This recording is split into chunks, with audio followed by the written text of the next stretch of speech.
ගියාන් ඒ පැත්තේ යන්නේ මෙහෙට එන්න. මෙතන ඉන්නේ. ඔය එන්න එන්න.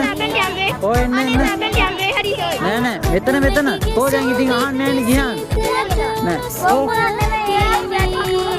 ඒකනේ මම දැන් කිව්වද ඉන්නේ මෙතන ඉන්නේ. හරි. කො දැන් දෙවෙනි ප්‍රශ්නේ දෙන්න. ඉතර. ජල වර්ග කීයක් තිබ්බද? 3ක්. කරදියේ තිබ්බා. මිරිදියේ තිබ්බා. කිවුල් දිය තිබ්බා. මොනවද තිබ්බේ? කරදිය තිබුණා. මිරිදිය තිබුණා. කිවුල් දිය. කරදිය කොහෙද තියෙන්නේ බ්‍රෝයිඩ? මුහුදු වල. ගියාන්. කරදිය කොහෙද තියෙන්නේ පුතේ? ගියාන්. කරදිය කොහෙද තියෙන්නේ? මුහුදේ. ලුණු මිශ්‍ර වතුර වලට අපි කියන මොනවද? කරදිය කියලා. කිව්වොත් මේ මොන වතුරද? මිරිදිය. එහෙනම් මේ ගඟේ තියෙන මොනවද?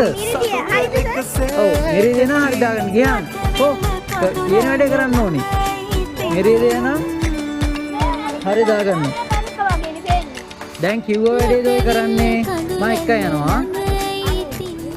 හරි ඊළඟ එක. ජල මූලාශ්‍රයේ ස්වභාවය.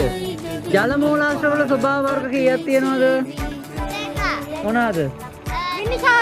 මිනිසා විසින් නිර්මාණය කරපු ඒවායි ස්වභාවිකයි. මිනිසා විසින් නිර්මාණය කරපු ඒවා මොනවාද? ඔව් ජලාශ, පොකුණු, වැව් එහෙම කොහෙන්ද? වැව් එහෙම මොනවාද? රජවරු හදපු ඒවා. රජවරුගේ එහෙනම් කවුද හදලා තියෙන්නේ? මිනිස්සු විසින්නේ.